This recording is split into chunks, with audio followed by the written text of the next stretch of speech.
Good evening. Welcome to Fermented Files, episode 7, with your favorite hosts, me, Karolis, Virgil. and let's dive straight to the episode. Okay. Picture this, a Coldstone monastery in medieval Bohemia, which is somewhere in Czech Republic now. A monk sits alone in his cell at midnight. His hands are shaking as he dips his quill into the inkwell.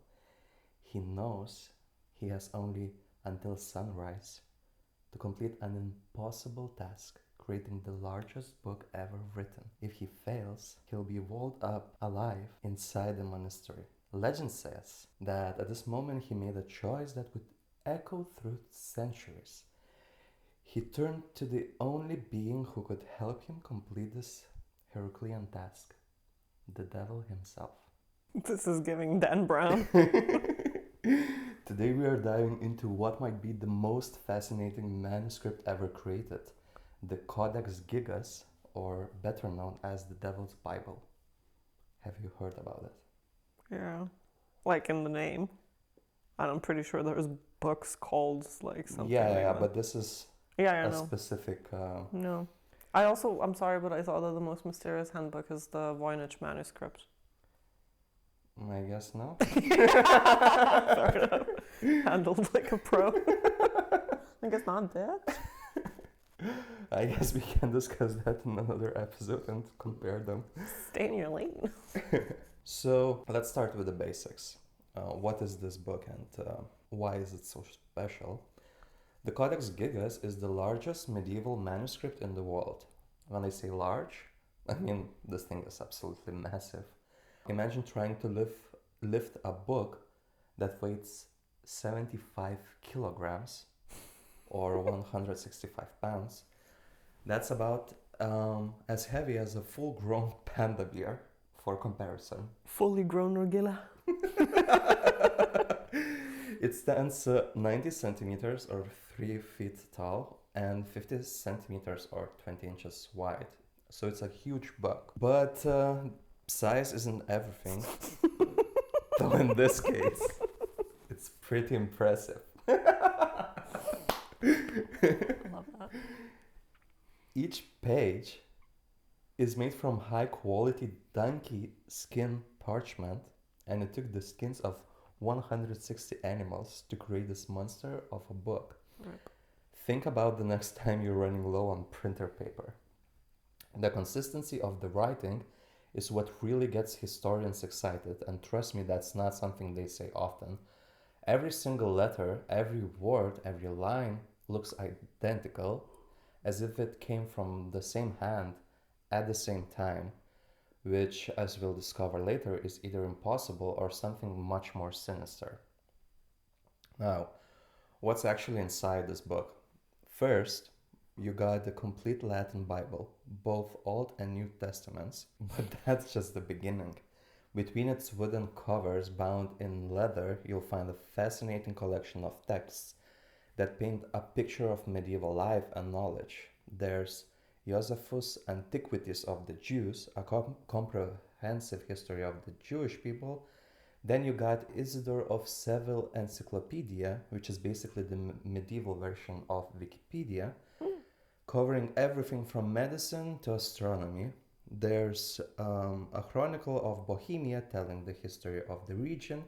You'll find a calendar for determining church festivals, several exorcism texts, because apparently those were handy to have around, and various other writings about penitence, medicine, and even magic. But let's talk about what everyone really wants to know. The Devil's Portrait.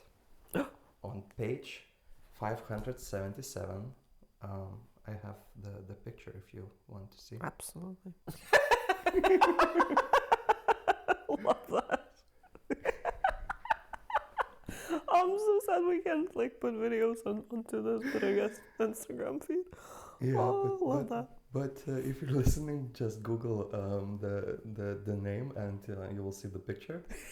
On page 577 of the manuscript, there's a full-page illustration of Satan himself, Standing nearly 2 feet tall, this isn't your typical pitchfork. Baby Satan. Like the little Satan that sits on your shoulder, you know? Oh, that's so cute. Bless. Wow. So small, so angry. The image shows a horrifying picture with burning red eyes, questionable, huge paws and forked tongue, and oddly enough, what appears to be a festive green loincloth. St. Patrick's Day. Love that. He is shown in an empty frame, isolated and trapped, yet seemingly ready to break free at any moment. I mean, it's a wonder how they pulled that much from what we just saw Yeah. to be the picture. It's facing another full page illustration of the heavenly city, so basically the heaven, creating a stark contrast between good and evil. I have the picture. I have the whole book if you're interested. Absolutely. So they say it's heaven. Okay, so you were telling me that the same person who did this also did that. Yeah. They must have not liked the devil. They did him dirty. I mean, that looks like a doodle. Pinehead. Jesus. I mean, okay, work. I love it. Slay. Skinty legend. Oh yeah. Okay, but to understand how this remarkable book came to be, we need to travel back to the year 1204 to the Benedictine monastery of Podlajice in what is now the Czech Republic. Europe was in the midst of the High Middle Ages, a time when monasteries were the center of learning and book production. Knights were off fighting in the Crusades, Gothic cathedrals were reaching towards heaven, and monks were busy preserving and copying knowledge for future generations. Thank you for your service, monks. The monastery at Podlajice wasn't particularly large or famous. In fact, it was rather small and probably struggling financially, like many monasteries of the time. But something happened there that would create one of the most enduring mysteries in the medieval history. This was a time when creating books was a painstaking process. Monks would spend their days in the scriptorium, the monastery's writing room, carefully copying texts letter by letter. A normal sized book might take months to complete. The Codex Gigas, the book in question, being the size it is, should have taken at least 20 to 30 years to complete.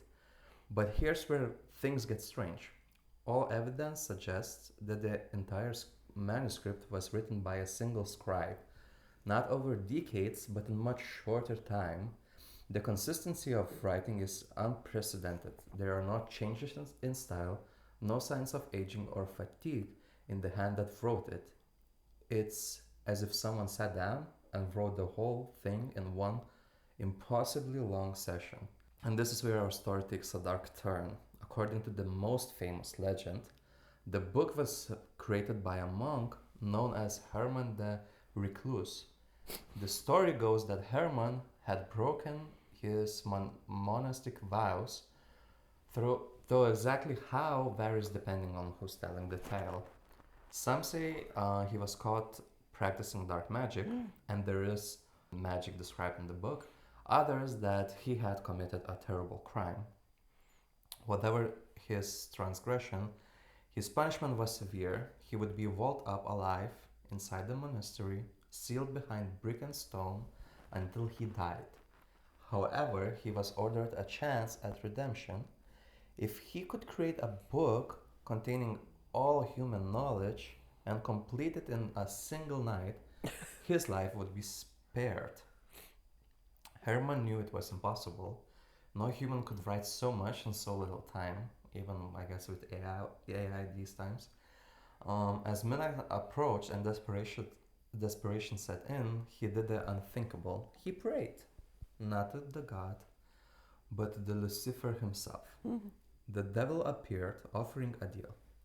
In exchange for Herman's soul, he would help complete the book before sunrise. Easy. Easy. The monk accepted, and together they began to write. As the legend goes, the devil himself contributed to the manuscript, which is why his portrait appears so vivid, so terrifying, because he sat for it in person. Okay, questions later. You can ask the questions now. But maybe you'll explain more. A little, yeah. Yeah. Okay, so I will continue and Yeah. you remember the question. After its creation in the early 30th century, the Codex remained at the Podlajice monastery for only a short time. The monastery fell on hard times and was forced to sell this precious manuscript to the Cistercian monastery of Sedlec. But its journey was far from over. In 1594, the book found its way into the collection of Holy Roman Emperor Rudolf II, a man known for his interest in occult and esoteric matters. Rudolf kept in his castle in Prague, adding to this famous cabinet of curiosities, a collection of strange and wonderful objects from around the world. But the most dramatic chapter in the Codex history came during the 30 Years' War. In 1648, as the war was ending, Swedish troops seized Prague. Among their plunder was the entire imperial library, including the Codex Gigas. The book was taken to Stockholm, where it would face its greatest test. On A fire. yeah, it is a fire. Let me guess. I mean, that's the biggest danger for I books. guess. But let me guess, it came out unscathed. And what? Unscathed. Like, came out perfectly fine, everything else burned down and it didn't. No, Okay. not entirely the case. Kinda, yeah, but but not. On May 7th, in 1697, a terrible fire broke out in the royal castle in Stockholm. The flames threatened to destroy countless precious manuscripts, including the Devil's Bible. According to witnesses, the massive book was saved by being thrown from a window. Imagine 75 kilograms thrown from the window. I mean, stop fat shaming. It's not that much.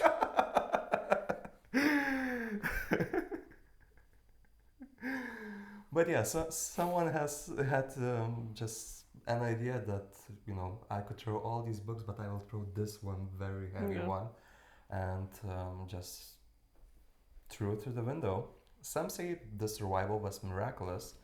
Others suggest something more sinister, that the book's supposed supernatural origins protected it from destruction. Whatever the truth, the Codex Gigas survived, while many other priceless manuscripts were lost forever. There was another story that in, I guess, more recent times, one of the guards of the castle, whatever, spent the night, because he was locked inside by accident, spent the night in the, I guess, library or whatever the book was placed. And what he saw is basically that at some point at night, other books, so I guess this book was like in the center somewhere, because you can't really put it on the shelf easily. Yeah. So it was somewhere in the center, and other books came like from their places on the ground and started dancing around this book. Like, I don't know how. And the big codex started dancing too. After that night, when people came and rescued basically him, he told the story. He went totally mad, and he had to go to the asylum and locked there. So I don't know. Sounds so cute though, very whimsical. Like, it's giving the night at the museum, but like child friendly, like cute. They're like dancing. Okay, so there are more conspiracies and legends, so let's dive deeper. We already know the tale of Herman, but many believe that certain sections of the Codex contain hidden messages or coded spells. Some pages are missing from the manuscript, around 10 to 12, something like that, torn out long ago for unknown reasons. What was on these pages? Some conspiracy theorists suggest that they contain forbidden knowledge, too dangerous to preserve. Others say that basically it was the rules for the monastery and it was just unnecessary. Yeah, okay. But who knows? The book's unusual nature has led to countless theories. Some suggest that the consistency of the handwriting isn't just unusual, it's impossible, and it was tested with the people who know the writing, how they're called, graph something, who like check if the writing is the same. Oh, okay, yeah. So it was like, I guess, checked by professionals. So no human hand, they argue, could maintain such perfect uniformity over so many pages. This has led to speculation about supernatural assistance, time manipulation, or even possession. The devil's portrait itself has generated numerous legends. Some claim that staring at it too long brings bad luck, or others insist that the image seems to change slightly when viewed at different times or by different people. There are even those who believe that the portrait isn't meant to be of the devil at all, but rather a portrait of mysterious scribe himself, transformed by his dark bargain. But what's the truth behind those legends? So, what we actually know, that probably it wasn't written in one night, because it's impossible. Probably it was written in like 20 to 30 years. The consistency of the writing shows not something supernatural, but it's evidence of extraordinary dedication and skill. Yeah, famously monks are very dedicated. Yeah. The missing pages, as I said, some administrative rules or documents, whatever. Yeah. It is said that the pages were ripped out before the fire, or like during the fire, somewhere in the fire period, because before it was like full book and after there were pages missing. Some theories say that it might be like something that we shouldn't know, like some sort of knowledge that we're not supposed to know, or some rituals or whatever. But now we need to know. Yeah, so the portrait of the devil, while striking, follows artistic conventions of its time. The green loincloth, which seems odd to modern eyes, was actually a common way to depict the demons in medieval art. The consistency of the text can be explained by careful planning and the use of ruled lines, marks of which are still visible on some pages. So maybe it was just a really good job. As for Herman, while we can't prove or disprove his existence, the legend might contain a kernel of truth. Medieval monasteries did sometimes punish monks by walling them up, though usually in a cell with a small window for food and water, not permanently. Okay. The story of condemned monks seeing redemption through creation isn't far-fetched, even if the supernatural elements are. The cultural impact of Codex Gigas extends far beyond its original creation. It has inspired countless works of art, books, and popular culture. The image of its devil has been reproduced countless times and has influenced how we picture Satan in modern media. The book has appeared in documentaries and games and whatnot, in even metal music lyrics or horror movies, obviously. The idea of a book created through a deal with the devil has become a recurring theme in supernatural fiction. In recent years, the codex has been digitized, so you can find the whole book on the internet, on the Swedish some sort of page, allowing people to examine the pages online. This has only increased its fame and sparked new discussions about the origins and meaning. So the book now is in Stockholm. There was one, I guess, article or whatever saying that it's coming back to Prague, but as far as I found the most recent information, it's still in the Stockholm and you can go and visit. So what are we to make of the Devil's Bible? Is it truly the product of desperate bargain with darkness, created in a single night by a condemned monk? Or is it something even more remarkable, a testament to human dedication, creativity, and persistence created over years by a single determined scribe? Perhaps the real magic of Codex Gigas lies not in supernatural origins, but in its ability to capture our imagination for over 8 centuries. It has survived fires, wars, theft, and time itself to reach us today, still challenging us with its mysteries. So, yeah, the book now is in the massive special glass case. Its pages are regularly turned to prevent damage. Just don't make any deals with suspicious characters on your way there. And remember, if you are faced with an impossible deadline, like writing a script for a podcast, maybe don't follow Herman the Recluse's example. There are better ways to finish your work than selling your soul. Like coffee. Coffee is good. Cheers to coffee. Cheers to coffee, he says.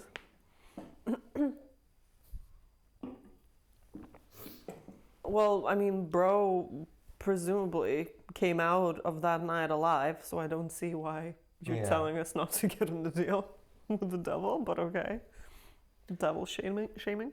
I guess, yeah, and I think somewhere there was some sort of information that he just, lived and that's it, but there's no sources that says what really happened. Maybe he, I don't know, had to work for the devil, do something. Spin on a pole.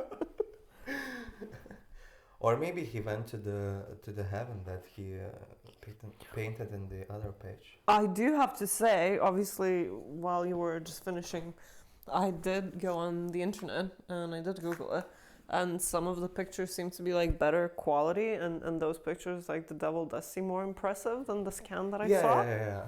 So I do apologize for talking shit about it because it is not that bad. If you Google the images, it does look better than in the scan. But the scan is not such great quality, or maybe the pictures are, photoshopped or like improved. Yeah, but what I didn't see is I didn't see the green cloth on like the crotch or whatever. Yeah, like waistcoat. It just looks like it has like strawberries on it. Like white with strawberries on it. I don't see the green. Maybe it disappeared with age, even though his face is still green. Face is still very green. Yeah. It was definitely interesting. I didn't actually know about this. Like, would love to see it, and also. It's so big. Well, I guess the legend part is like, not the legend, but like the whole deal with the devil thing. Well, I mean, if you made a book, which famously, as we said, monks were very dedicated. And I don't think it's like a stretch to think that someone actually did make it their life mission to create, like an index of everything known. But then obviously if you have that, and then you don't exactly know where it came from, and it has that like drawing in it, which again, monk, very interested in both good and evil. Why wouldn't you like include paintings? Yeah.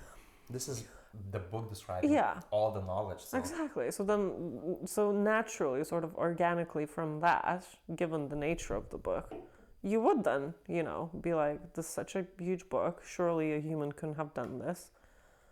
And then you just naturally go to the conclusion that sort of the devil must have helped, and that's how you create the legend. So I don't really like I get it. Like I get where the legend comes from. Yeah. But I do generally think that's all that is. Like obviously the devil didn't write the fucking book, did he? It is, you can explain basically every mystery behind this book. Yeah. But also it is kind of interesting, how it was written. And for me, the main thing where I see, some sort of like mystery is the writing. Yeah.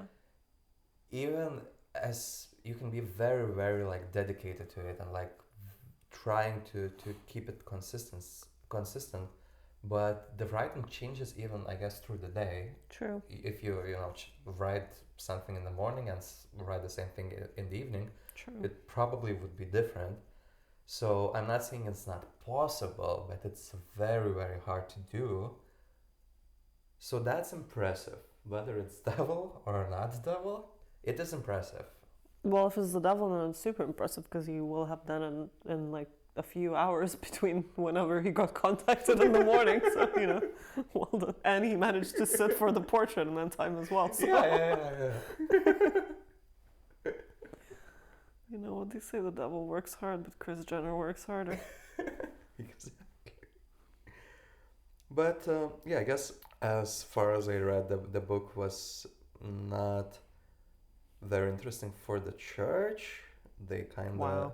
said that, you know, Have it. just have it. We don't need that. We have our Bibles and all the other books. We don't need this. Also fun. I think there's more of like, I guess, internet legend, you know, that when the book was thrown out, it landed on a person, and that's why it survived.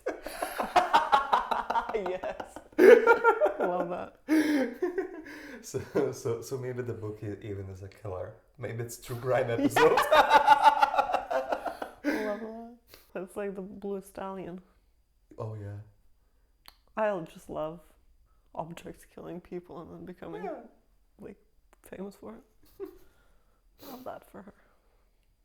I guess it killed more people on the way, probably trying just to carry the book. Rip their backs. Yeah. Goodbye, Lombard. That was definitely very interesting.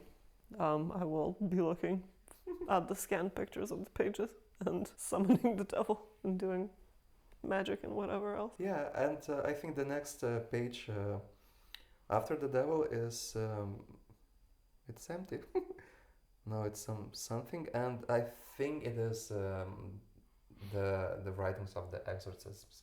So you can, you know, you summon the devil on the page 577, and then on the next page you're like, fuck, I have to undo it now.